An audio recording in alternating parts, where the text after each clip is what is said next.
Welcome to episode 21 of Echoes from the Arena. This episode, we've been going back and forth, and we've decided on let's get to know Joe Brady. Um, I'm going to put, and also because we have no choice now. So, Joe Brady, elevated from offensive coordinator of the Buffalo Bills to head coach in the past 2 days. And let's start talking about Joe Brady because, like I said, we don't have a choice, Dad. We do not. And I like the way you started it because in listening to Joe Brady, when the Bills began the interview, he was told by Brandon Beane that the interview was going to be like they knew nothing about Joe Brady, I even believe though he he had said, like, worked with them. pretend like he was the OC of the Green Bay Packers. He said at Exactly. his press So, conference so yesterday. so they need to get they wanted to get to know Joe Brady, the real Joe Brady. So that's how the interview went. Even Allegedly. yeah, allegedly, and then even Josh was coming from the viewpoint is I don't know you, even though it's hard to do because they spent, I'm sure, Hmm. many hours together in the building. But it was an interesting approach to an interview, I thought. So kudos Yeah. to the Bills. Um, I don't know if I'm ready to give them that after the shit show last week, but That was quite a debacle. which I don't know that we talked about not our last episode Oh, we did not, because I don't think it and had happened yet. didn't happen. Yeah. But They get the that flux capacitor working. right, the good news is the I thought Joe Brady's presser yesterday. Um, His the, opening comments were very sincere, and mhm. I like to hear. I guess if he sounded anything other than that, I would be concerned, Yep, yep, or more concerned than I already am. But it is hard for me to argue if he had these credentials and was coming from another team with a high level quarterback. right, right, Are you viewing him the same as you are because he's in your house? right, right. Yeah, yeah. Well, that's definitely a a concern. But And I, if you take that approach, it does it does change a little bit about how I viewed his hiring. right, right. I think this is no secret. I think you and I both thought it was going to be Brian Dable. Yep, yep. So I guess I was a little surprised there. I guess I really just didn't think that. I guess I didn't know that they thought that highly of Joe. I didn't either. And listening So to that's why my initial shock at his hire, I would say. yeah, yeah. I was again, once again, I was a little surprised, but I wasn't because I think I told you, I think this team I think this team needed a little continuity going forward, but they also needed continuity to a degree, and then they also needed a little bit of a new direction, which I think in listening to what Brady had to say yesterday, they'll Hmm. get that. It's not going to be a continuation of, obviously it's not going to be a continuation of Sean McDermott. Um, he was what I like about Joe Brady was very, very complimentary of Sean, spending obviously the time here coaching under him and what have you. But Right. and he did move on and started talking about his vision, Right. which obviously was very much, according to Joe, was very much part of the interview. Very not a part. It was pretty much the backbone of the interview. Yeah. And did you happen to see it's on the Bills site? him speaking to the staff before the presser. They had the I entire staff assembled, I did not. and it was really a good speech. Very, very, very pro Buffalo. Um, Oh, are you you know, talking about his opening remarks? well, part of his remarks he also said earlier in the day, Oh. because he did meet with the staff, the support staff and everything, the office people before he did the interview or before Mm-hmm. he did the press conference with the media. Mm-hmm. And he was again very pro Buffalo. I Wanted mean, this job. He wanted this job in the worst way. So you got to listen to it, but it was good. yeah, I think for him acknowledging that he's from Florida, Pembroke Pines, Florida. Yes. um, and that, he understands the importance to the fan base, Hmm. Hmm. which I think people desperately needed to hear. Yes. Yes. Um, and I think being able to digest it after 48 hours. This was a McDermottectomy. Yeah, it was. That's a good way to describe And it. I think that of all the guys on the staff, yeah, he was probably the one most ready for that job, considering Sean took over defensive play calling duties. Yeah. Yeah. Um, and I do think that, if you're blowing up your whole front office right smack dab in the middle of Josh's prime, Right. Right. man, I I would hate to lose seasons because the front office is in shambles. Hmm. Hmm.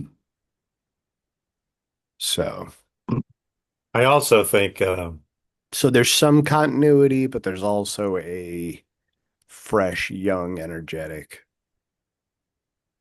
guy who has been calling plays for two right. years Right. for two very successful offenses that I would like to see never run a goddamn bubble screen again. But, um, you know, I would like to see them expand a vertical passing game, but to do that, roster needs some work.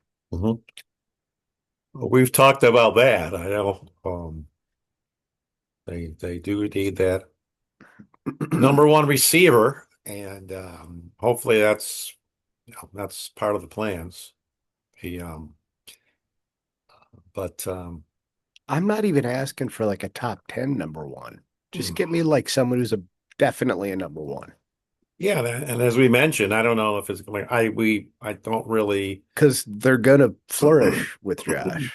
I Oh mean, yeah, look what yeah, Diggs did. exactly, exactly. Yeah, even if you even during after after Brady spoke, J- Josh spoke, and Yep. as we know now, he didn't say anything after. He didn't do his traditional end of the season press conference because he was having surgery on a broken bone in his foot, his right foot. Hmm. Yeah. So he did talk yesterday, and even the way he spoke, he just seemed uh, I'm not saying relieved, but he seemed rejuvenated. Yeah, I felt Obviously that he a little was bit. very He still dejected. blames he still blames himself for this game. He does, and But I a think it's leader will do that. right. Exactly. The leader will fall on the sword. Exactly. Uh, but I think it's up to his teammates to lift him up. Hmm. And I think Yeah. that maybe Yeah. that's part of why you saw that there were some other guys there. Yeah. Oh yeah, there was a good representation. We had People from all sides Spencer of the Brown football. and uh, who else was there? I'm Spencer sorry if you're not a Brown. Bills fan for this episode, Yeah, but but we got to talk this about it. is unfortunately what we gotta kind Well, of that's what talk we about got. because of where we are, and this is catharsis.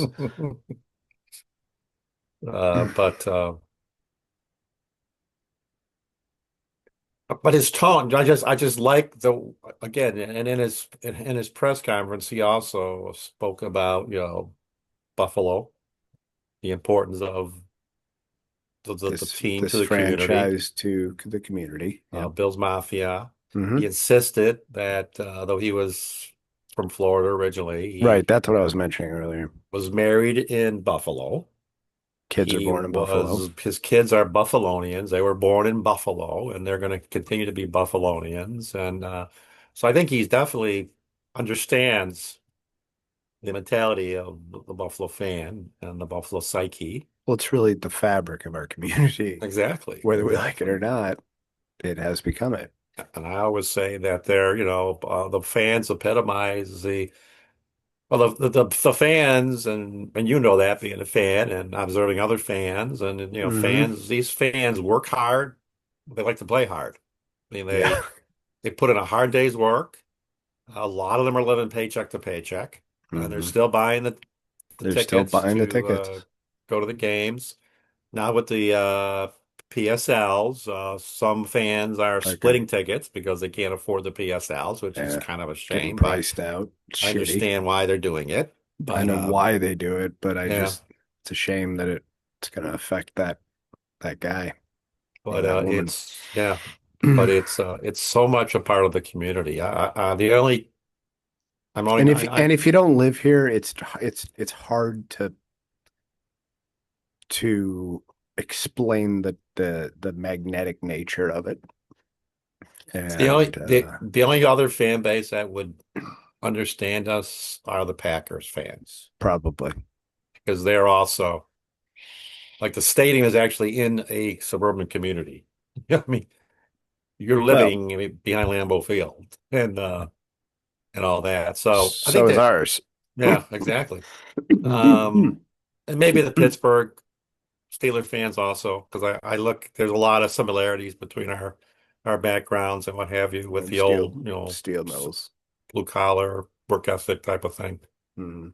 So, but I think Joe, what And we're by the getting at way, it, for 2 straight weeks, it's been a wind chill of below zero. So, there you go, just in there case you you're go. wondering why I have a toque on my head, And it is a it, toque. It is called a toque. it is out of necessity. It did have a palm on it, but the palm came off. I have no That's idea where it's where a it real went. toque, the pom pom, Well, it or had whatever you one, call it. but I'll have to get one. Maybe Jen could sew it on for That's for me. your pond hockey, uh, what have you. Hmm. But I think what we're getting at, the reason we're going into the makeup of the fan is I think Joe Brady has really tried to He's got to sell himself talk to. about that. He's Yes, got to sell yes. himself to the fan base. And according to Josh, he is a hard worker. He's there almost constantly. You know, he And talked about the sacrifice that his wife yeah, has to oh make, yeah, yeah. and it's real. It is We real. we It is real. we know enough people that were close enough to that to know that they're there for ridiculous hours. Yes, they are very well compensated, and yes, the facilities are probably beautiful, but they are there and often sleep there. Well, I could tell you a funny story. I don't know if I ever told you this before. So your Uncle Bill, who was a longtime Bill's employee, Hmm. uh, rose up to a senior VP position. Hmm. Um, so when you were younger, I used to go and meet him for coffee on Saturday mornings. Well, I know about that. And then we used to drive so Oh, not hold every on. Saturday, Whoa, we but had a yeah, little butt. uh, but not every Saturday. But this particular Saturday, we had coffee, and then we went to the stadium. Hmm. So we got to the stadium probably around 10 in the morning. Bill had some work to do. There was a home game the next day. So we're in his office, and he goes, "Hey, G man, you want a cup of coffee?" And I said, "Yeah, I'll have another cup." G-Man was your nickname at the Yes, that's my time, nickname. and That's my nickname. still to this day, It's not that actually. I'm a Giants fan. It's that's No, just my nickname. nor does he work for the FBI. Nor do I work for the FBI. Yeah. That's my nickname. But anyway, we're walking down to the coach's wing of the building because that's where there's a kitchen. Hmm. So as we head down there, we hear this rumbling in the hallway, and who comes out of his office? Marv Levy, who Mm. very disheveled, uh, because he had just gotten up. He slept on So, the couch. Bill said, "Hey, coach, did, did, did you sleep here?" And he said, "Yeah, yeah, I was there late, so I just got a blanket and went on the couch and fell asleep." So he was wandering down to get his cup of coffee. When they were So, doing it back then, they're definitely yeah, doing it now. that's the life of coaches. They are in season. It is a very I'm sure it's very stressful for the families, Hmm. especially if you got kids, especially if you got small kids. Yeah. But that's just the nature of the beast. Yep. So so anyway, Joe Brady epitomizes that. And Hopefully. I do think I'm only speculating, but I do think there's more Joe Brady's offensive mind than what we've seen. So You have to imagine they I'm talk excited. about that. Hmm. I'm sure they And have. it's not exactly us having, you know, 3 yards in a cloud of dust. It was a very effective running game that often got chunks of yards. And we know that that part of their offense doesn't need to be fixed. Right, right. Continue innovating, but it doesn't need to be overhauled because it was the best in the league last year. Or, well, I don't know if they had the top total rushing yards as a team, but they did have the number one rusher in Yeah, I the don't know league. if that's a good question. I don't know if they did have the Be total honest, I yards, don't, they might have but they because might because Davis you had look a at Ray couple Davis and Ty Johnson and Ty had Johnson. a couple, they had like a big game or two. They got chunks of yards. And Ray Davis finished here, I think, kickoff wise. He was a top kick Top returner, right? returner. Yeah. And he did break one, I know, during He's the very good against and bad Houston. in at kick returning. No, is he? Mhm. So yeah, I'm sure he was quizzed considerably too about his defensive ideas because that's where the problem lies. Yes. And I haven't heard anything today regarding, I don't know if you have, regarding a defensive coordinator. No, we have two names that I've heard as rumors. And what are those names? Those names are Jim Schwartz Okay. and Jim Leonard. Okay. Jim Leonard, well, Jim Schwartz was the former defensive coordinator for the Cleveland Browns, where his defense was on the field way too long, Yes. and subsequently probably wasn't as highly ranked as they should have been, because they were very effective, obviously, with Miles Garrett, considering he's just an absolute freak of nature. Right, right. And then the other name is Jim Leonard, who is what is his title? Is He's pass defense passing defensive coordinator coordinator. Yes. for the Denver Broncos, who had a Right. very good defense this year. And to segue from you're talking about the Broncos, one of Joe Brady, mentors is Sean Payton. Mm, And he worked with him in New Orleans. New Orleans, yeah. And so he learned a lot under Sean. And he is an amazing, Sean Payton. I don't know if he's still there. I don't know if he obviously is a generation behind these guys now. I'm Hmm. talking about guys like Sean McVay and Matt LaFleur, Yeah. and what's his Kubiak, Mm. but Kubiak the son, but not Kubiak the father. Yeah. Clint But he Kubiak. at the time he had a very innovative offense and a very good coach. And so he learned with some great people. Also worked for Ed Orgeron, LSU. Who's a So psychopath, by the he way. talked like this. He talked like a Marine Corps sergeant. I heard a story about Ed Orgeron that I would We got to like to tell the tell. story because he's a character. I guess later in the season, they were playing down to their opponent, Right.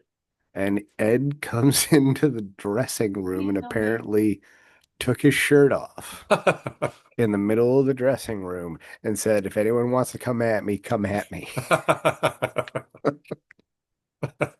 I could see him doing that. And nobody came at him, and And they I went wouldn't want out to and mess with him. they went out and they kicked ass in the second half. You know, he reminds me of. I don't He's know. I know he's from the South somewhere. I don't know if he's from Louisiana, but mhm.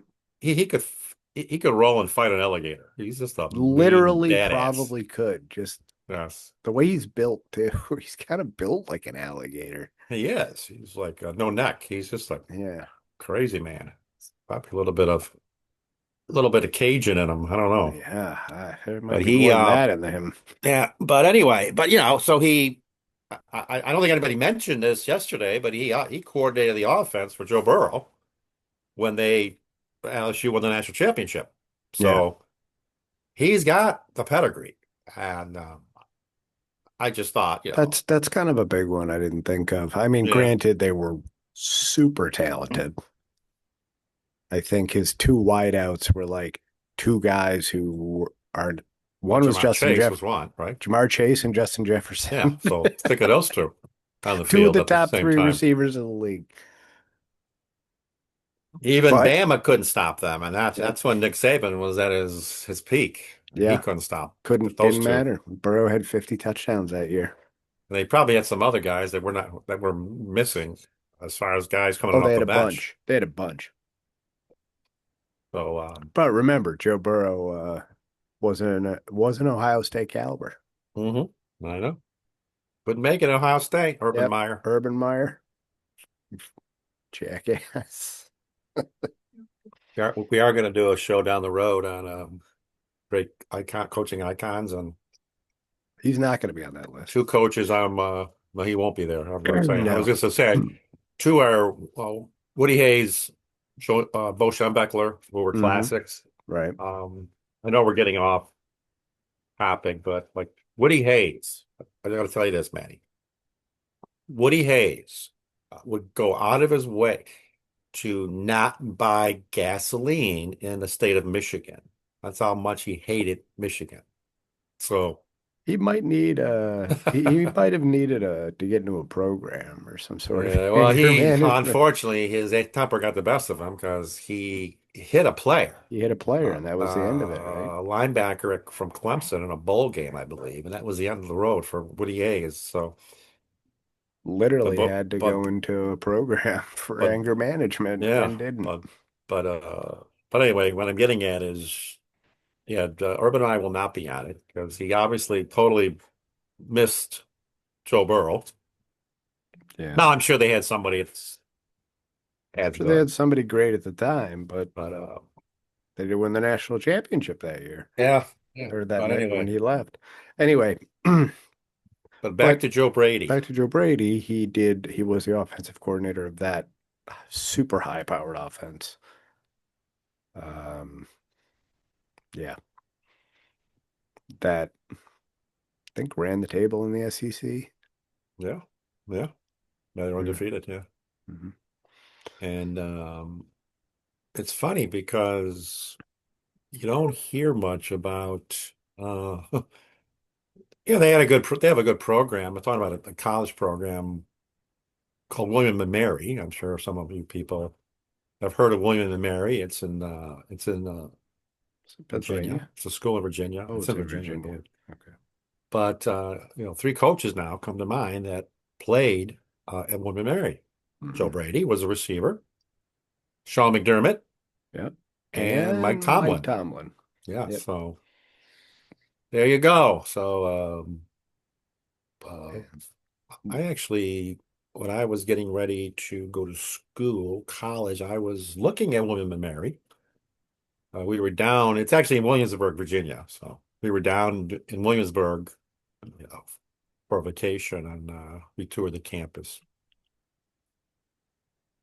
So, but it's unusual that, that's, I don't want to call it a Uh, small school. I don't know the FCS or what.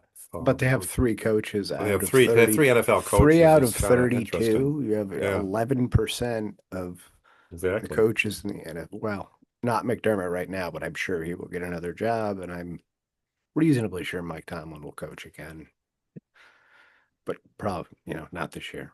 Right, right. But to even have three in the history of the NFL, there's still a That's relatively amazing, low really. number. That's quite And quite a it's bit. really it's really, it's not a, I know they call the MAC conference the cradle of coaches because a lot of coaches came through the MAC schools, like Miami and Bowling Green and the such, Kent State. But yeah, William and Mary, the tribe, that's their nickname, the William and Mary tribe. So they Hmm. are fortunate to have two coaches that are proven winners in the NFL, and one that we Well, surmise will be a we winner. hope will be. He has all the makings. I was talking about it Well, the other day, man. I don't know if you were. we'll see that when I see the product on the field with Yeah, the exactly, consistency. exactly. I just think he was ready to be a head coach. I think he interviewed last year for a few teams and I didn't get the didn't think he was job, or ready, you didn't but think he was ready this year, I wasn't. I didn't, but or for next year. I wasn't. I didn't think he. I thought he was still a year away, Yeah. and I thought it wasn't going to be here because I Oh, didn't there you go. expect Yeah. McDermott to get fired. I expected them to make a change at offensive Yeah. coordinator. Yeah. Yeah. That's true. But this idea that the offense is not relearning these concepts either. Like he's going to add some, I would imagine, and different formations. But Well, that's where the continuity comes in. That's there's a that, foundation there that isn't yeah. going to change. Like there are certain Right. plays that you're still going to run that you were running when McDermott was the head coach. Right. Like I said last night, I think we'll see more, 13 personnel, which isn't anything new. Certainly Yeah, Sean McVay uses it a lot with the Rams, and yeah. so it is out there with this young crop of coordinators. But I think we'll see that. We certainly have the tight ends that we can certainly do that, and but I think you'll But see some I other want to things. see. Well, let's talk about some of those things. Um, some of those things are an offense that we can't really run right now Right. Right. because of some deficiencies at certain positions. Mm-hmm. Let's Mm-hmm. just call a spade a spade. Yeah. Yeah. And, I put that in Brandon Beane's corner. Yeah. Yeah. He made his comments at the beginning of last season,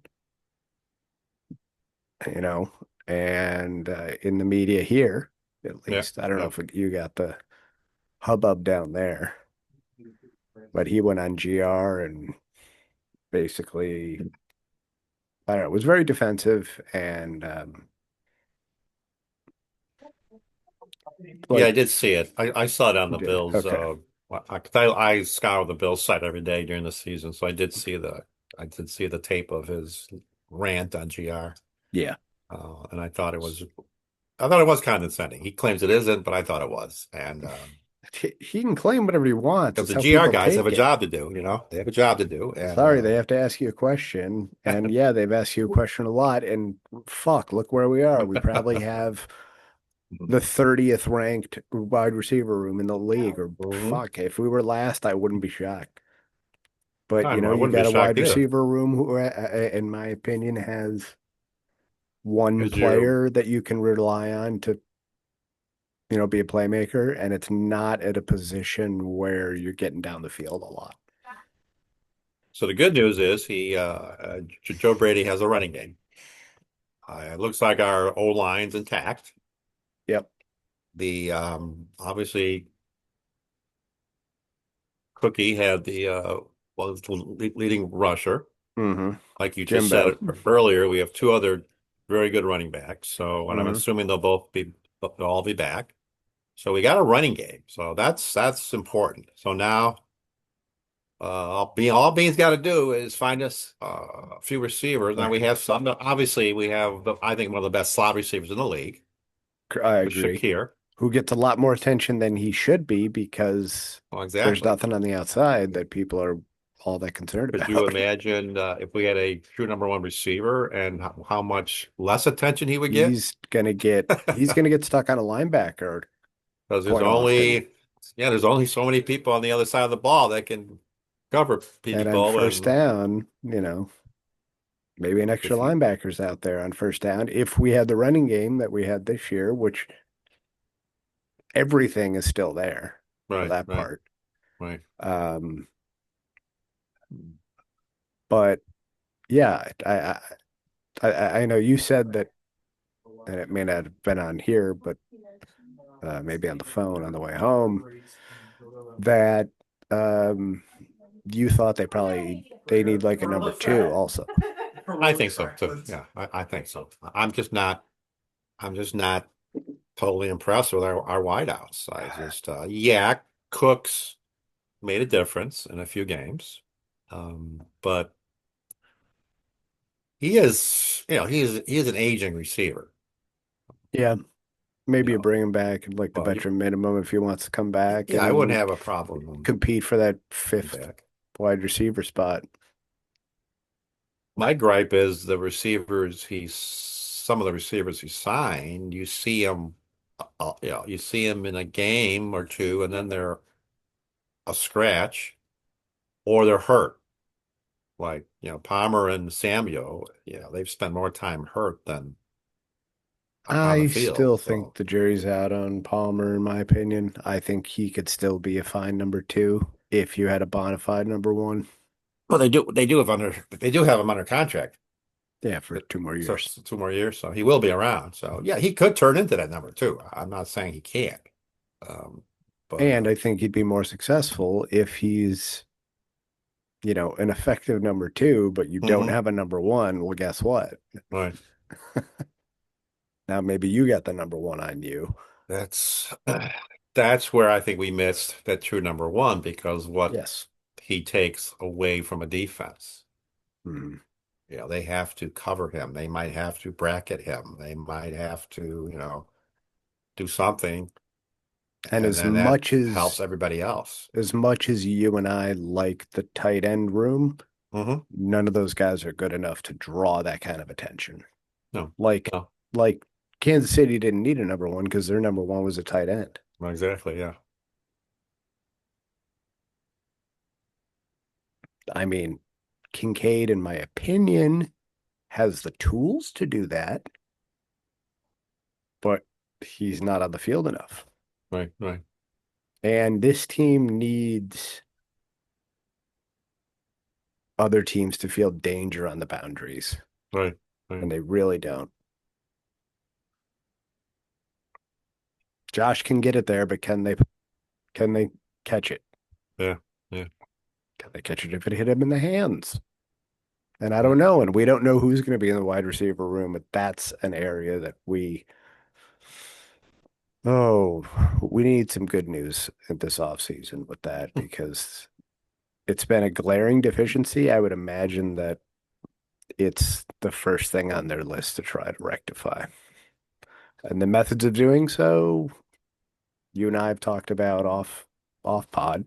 Hmm. You draft or you trade. Yep, yep. Have to look at a list of free agents. However, we're kind of It's a little cash strap we there got a on little the. cash strapped, yeah, with I mean, get creative the with the cap. cap. I don't give a fuck. Pardon Gonna my have to. French, but like the Rams did it. You can't do it. Yeah, yeah. Come on. And they don't have the figure yet, right? The cap figure for this No, they coming don't know what season. the cap figure is going to So be. But, that will you change. know, okay, so I guess this is the time for me to launch in my tirade about what they should do with the draft. And I'm saying trade picks, trade picks for roster players. Hmm.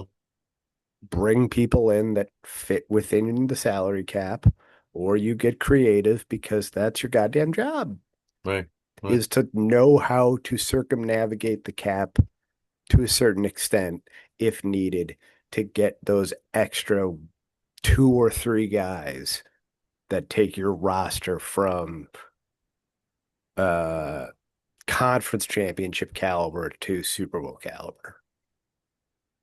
yep, yep, And yeah, it's not just that. It's also hitting on the picks that you do make in the draft and developing guys properly. And, having people have breakout seasons. So yes, there's other parts to that, but there's also that part. right, right. Okay, I'm off my soapbox. What else I was saying? I think it was last night where Bean checked one box. I I liked the Brady hire, even though I wasn't expecting it. But this was after I heard him and he said all the Mhm. right things. Yeah. His next box is going to have to be in preparation for the draft. So that would be the scouting. I think it's DC. Or the DC, yeah. Well, that would be yeah, that's true. That would be the Make next. sure they get the DC That they would be the next want box and is the not the DC. DC that's left for them. Right, right. And there is So, some talent out there, so I'd like to see them so take care of that in the next 24 and hours. then And then on to the draft. the draft, yes, because And we've got maybe the those first two picks you don't make because you traded them for players that yeah, you could that get could on your be. roster. Right, right. And one of them better be a goddamn number one wide receiver. I just want to, jump on it as soon as possible because you've got Josh who's going to be 30, right? Yeah. So, yes, he has a lot of years left, but let's not squander it. Let's Hmm. let's get some people here that are And we are don't good at know what they how do. long he's going to be as mobile as he is. Well, exactly, exactly. So Though I mentioned earlier that I don't know if I told you this, but I thought he was losing like a half a step, like that's very around halfway possible. through the season, Yeah, yeah. but only to find out that Well, yeah. he re-aggravated an injury that he had already had, and this re-aggravation caused a break in the bone in his foot. So, yeah, you might lose a half a step with a broken foot. I think he had issues. I'm trying to think. He did address it when it happened. He did mention the Browns game, but I think that's when he maybe broke it. I think that's when he broke it. So I think I'm did he get curious. didn't he get nicked up in the Houston game? Oh, you might be right, But that would have been after midseason. or close to midseason. Yeah, because And yeah, he might have cracked the bone, and maybe it wasn't broken, like right, fully broken. well,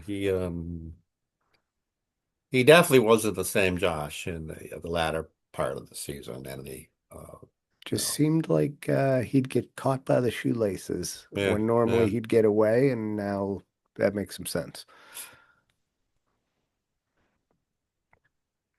But But yeah, so he's 30, he's going to be 30 and you want to while he's still in his prime, you want him to be able to do what he needs to do to get to the Super Bowl. So No, you've got to bring the pieces in. It's as simple as that and and not rocket science, as they mortgage the say. future if you have to, because this is your window Well, now. this is the window. This is it.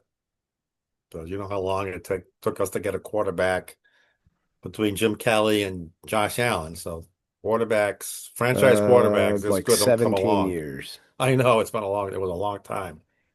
And that's after Kelly was good. I'd argue like after 96, eh, That's why it's kind of phenomenal the way the Packers were able to one just right go after from another, one right after another, three in a row now.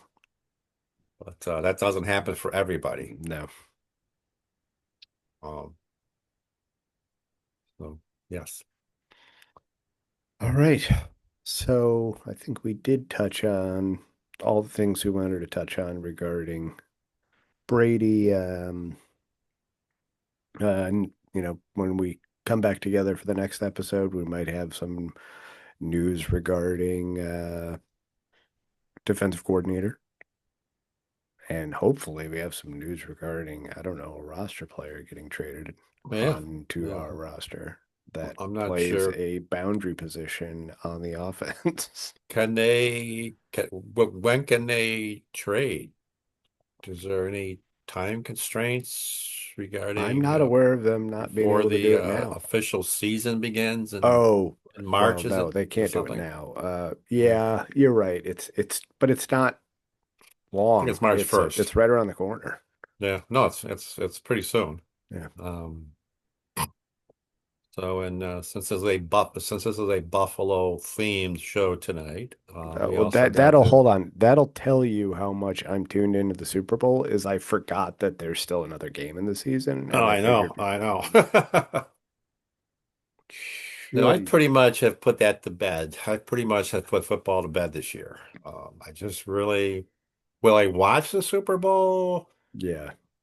Probably. I do. I am intrigued with Seattle. Okay. Um, Let's both say what we think is going to happen in this game. I think In Seattle will the win. in the big game. I think Seattle will win. I think Seattle has just too many pieces, and they do things really well. And I think Drake May will have some issues. So, Okay, I'm going to build on what you said and say that I think not only are they going to win, they might win going away. hmm I I wouldn't be think the surprised. game's -3.5. I would have put the line at like 6.5 because Yeah, I yeah, think Seattle is going to slaughter them yeah. because of a few things. Personally, the two best teams in the NFL played last week against each other, Seattle and the Rams, I think. Yeah, true. Um, I just don't think the AFC representative I don't think they have what they need to well, beat I was Seattle. about to say why I don't think that they do because the Patriots had an easy schedule this year.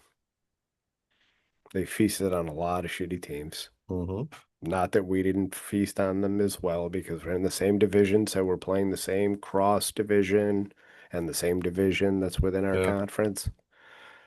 Granted, we're playing the first place teams and they were hmm playing the fourth place teams. Yeah. Now, we'll see how they do next year when they play all the first place teams. And if they can continue to put up numbers like they did at the pace this year with a much more difficult schedule. So I don't know that they're completely battle hardened because not only that, yes, they beat Houston after an epically shitty performance from CJ Stroud. And then they walked into the conference championship game to play against a backup. Well, but even you go one game earlier, Justin Herbert looked horrible. Right. So They he was could, well, terrible. his line looked That offense atrocious. is totally anemic. Yeah. The and then like you say, CJ Stroud looked really bad. And then you play a backup. So So they got a what, little bit of a little luck there going. yeah. I And think the two teams that were most likely to beat the Patriots played each other in the division round between Buffalo and Jacksonville. yeah, I think those are probably the I two think those were best the teams. two teams that were bad matchups maybe for the Patriots. How just an opinion, Maddie. How do you think the And if I okay, catch so shit from Bostonians, I don't care. well, I Take don't your care. rings and cram I them. don't care. Um, how much do you think the seeding presents an issue? Like, okay, so Pittsburgh is a fourth Yeah, I seed, get it. I which know. kind of throws the seedings Yeah. in off skew, kind of. You should still be guaranteed a playoff spot. You just should seed them, but based on the record, right? That's what I would. They really these yeah these seedings do not work the way they're doing it. And it's, it's the same arguments in the NHL. If you win your division, or it changes the seeding, isn't it? Doesn't it? Oh, I don't know. Like if you do the 8 teams per I don't know it well conference. enough. Oh, there's some questions there about seeding. So, But I think the initial seeding in the first round, in the wild card round, quote unquote, of the playoffs, I think that needs to be looked at by the well, it needs to be looked at because it's competition not a committee. fair, yeah, it's not a fair seeding. And If you got the, I'm not saying that because of the Bills. I think it's kind of silly how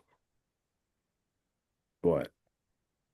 Yes, us, but also who is fifth? Houston and the Chargers Mhm, all had to yeah, go on the road. Okay, I can understand us and but Houston has a would have a very big gripe there yeah, that yeah, they had to go to Pittsburgh. Well, and that game should have been in Houston. yeah, yeah. The Not that they showed themselves that much better than no, Pittsburgh, they but did. I was gonna say something. I forget what I was gonna say now, but take your St. about John's that. wort. Yeah, I know. No, I don't can't remember what I was saying, but it was about seeding again. But Hmm. um, Cannot But yeah, remember. yeah, Cannot but remember. it's got to get looked at. But Definitely. I think we were talking about, or recently in this conversation, we were talking about the draft Yeah. Yeah. and, you know, areas that we would want to probably target in the draft, I think is linebacker, safety, defensive line again. That's what I Although was I telling my think defensive tackle, I think maybe they have some depth there now.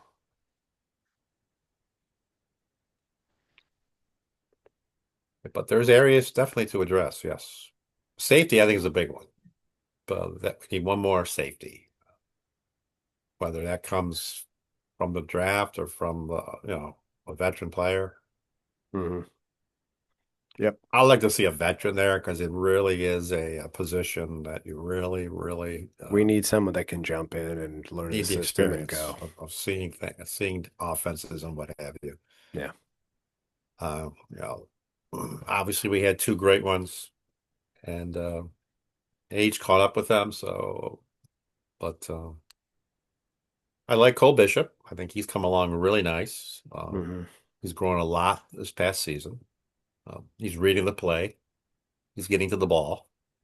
But they're I not, they was don't have the other safety I position. was talking. I was t telling my buddy Warren there from Toronto about the Cole Bishop interception in the Jacksonville game. Hmm. I said I was so happy to see that because when I was coaching defensive backs in Georgia, we had we do that we always did the tip drill in our Indy area where we work on skill development. We always Hmm. did the tip drill, and the What did you and guys say when the ball was in the air? we didn't. What did we say? We didn't say much. We just said ball, ball, ball. Basically, that's what it was. It wasn't anything clever or anything. Um, Clever was on the punt. On the punt, we always yelled when the punt hit the ground and it was bouncing around and it was Peter, Peter, Peter. Because he don't touch it. Yeah. And but for the yeah, for the defensive backs, it was just ball, ball, ball. But what I was getting at is at Cole Bishop, uh, I wanted my defensive backs. Okay, so we were mainly playing zone. Hmm. So, but as soon as and sometimes we had a cover two, or sometimes we had a cover three. But because we ran a 4-4 defense, so we had Hmm. eight in the box pretty much all the time, and then the three DBs. Right. But we had that lone safety and a cover three. But as soon as the ball was in the air, I always instructed my defensive backs, especially on that side of the field, you are going to the ball. You are sprinting to the ball. And that's what Cole Bishop was there. And obviously that was it. That Isn't sealed it? the game. He Doesn't a floated cover the three ball. have to have three safeties? Yeah, we had two corners. Well, our two corners and our safety dropped back and split the field in thirds. And then our backers So were you're turned underneath. into three safeties. Yeah, yeah, Yeah. Or yeah. Okay. So the yeah. corners are dropping back as deep as the safety Right, right. But that was just, that didn't happen every week. We just saw some very unique offenses in Georgia. So, would. um, but it was the old tip drill. It was that tip drill, and Yep. Somebody was there to make an easy catch and just kneel down.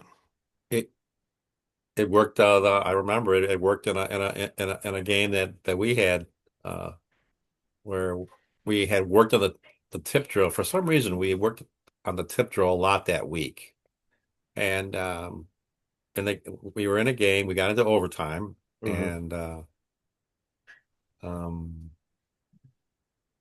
we had scored, so we took the lead. And the other team, the high school rules where every team gets a possession, much like the college rules. And yeah, the old tip drill worked. QB throws the ball Wideout went after it, tipped it up in the air. Worst Our thing you could safety do, came in, picked knock it it down. off, Catch it or won the knock it down. game. I remember. Coach, he came over and says, Coach, the tip drill. Yeah, Yeah, that's why we do it. for instances like that. Exactly. All right, we're rambling.